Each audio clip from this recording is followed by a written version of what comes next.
This taste is Rowdy. Rowdy is a 4-year-old Doberman mix whose owner is just crazy enough that she loaded up her van and drove 24 hours from Idaho to Oklahoma to work with little old me. Now, why would someone drive that far to work with a trainer, you ask? I know, it's wild to me too. Because Rowdy has been through the ringer with some bad training. The trainers that are semi-local to where they live have actually caused some emotional damage to this dog, and his owner Kim was kind of fed up with the fact that the best thing that they could do was just manage his behavior for the rest of his life, and wanted to see if there was more that she could do for him. So to make a long story short, Rowdy was adopted at around 4 months old and was just like a normal social puppy, grew up going to breweries, going to daycare, was like the favorite dog at daycare and would play with dogs on a regular basis. So a normal social dog, but then around 18 months old, a pretty critical developmental period, he got attacked a couple of times, not at daycare, but just out in public.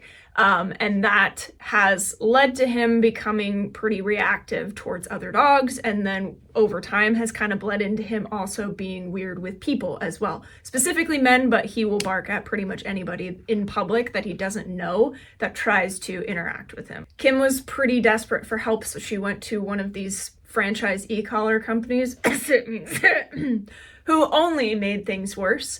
And then unfortunately, after the fact, she tried to find other trainers in her area, but there's just slim to none around her. So through the mighty powers of Instagram, she found me and decided to make the drive down here to do private lessons with Rowdy and get some real help. Now, let's dive into what this crazy program looked like. So I'll be honest, the initial meeting was very anticlimactic, even more anticlimactic than Chip's eval, because at least he showed his teeth at me. Rowdy was pretty much just cool with me from the get-go and made me look like a total fool so that this bite suit was completely overkill, but better safe than sorry. And although it's boring, it's actually not a problem. It's kind of a good thing because we didn't have to spend a lot of time building his trust in me. We could just start off on the right foot and get into the training pretty early on. Come here. Come here, Rowdy. Come here, Rowdy. I don't trust you quite that much yet. But you can do that. That's fine. Yeah. You goof. Oh, yeah. You goofball. Oh, yeah. He's way bigger in person than your pictures make him look. What you doing? What you doing, Are you man? being so silly? What you doing, buddy? What are you doing? Yeah, you're so silly. What's he doing? Huh? What are you doing? What are you doing? What are you doing? Oh, yeah. Oh. Let me tuck my hand way in there so you don't get it. He does really love, I was telling someone the other day, he like loves toy biting. Yeah. And he'll play that with me, like that sleeve that you have. Oh, yeah. With me, but like really gentle. Yeah. And it cracks me up. Dude. Oh, you got it. You got it. Oh. Yeah. Are you playing goal? The next few days we spent evaluating where he was currently at training-wise and just taking a peek at his issues.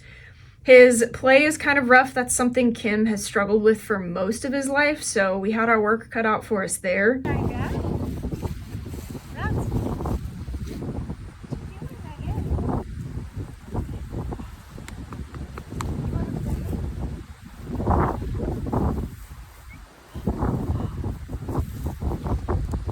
Buddy. Come on, dude.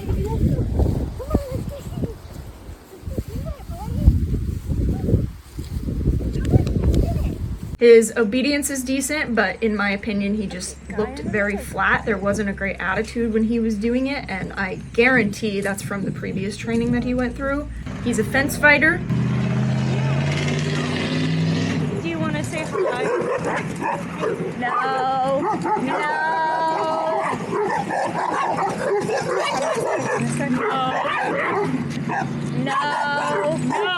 He doesn't know how to meet a new dog appropriately.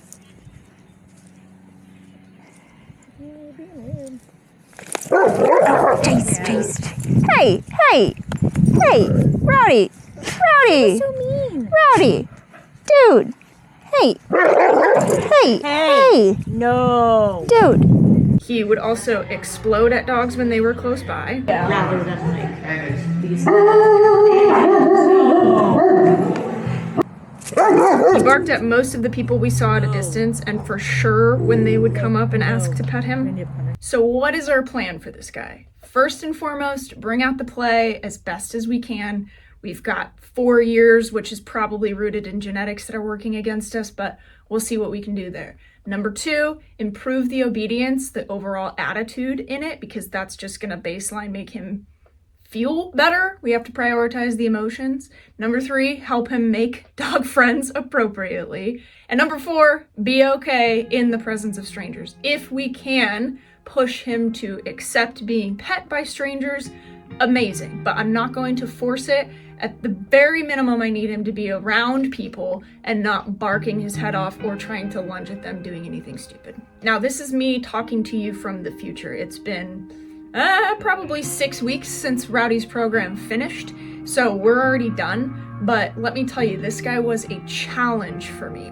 I have worked with dogs in the past that have gone through bad training in the sense that it didn't do anything to actually tackle the problems that they were having. But this is the first time that I've worked with a dog that has had bad training that's caused real emotional damage. So he really had me scratching my head and sometimes like wanting to pound my head against the wall. And the things that normally work and I can be a little bit like harder on a dog for making stupid choices had some interesting after effects. So we will talk about that down the road. And instead of cramming everything into one video, I want to make this a 4-part series. Well, I guess a 5-part series because this is the intro, so that we can dive into each of those 4 goals and talk about how we did it and why. So if you want to join the Damn Good Dog Legion, hit the subscribe button and stay tuned for Rowdy's crazy journey.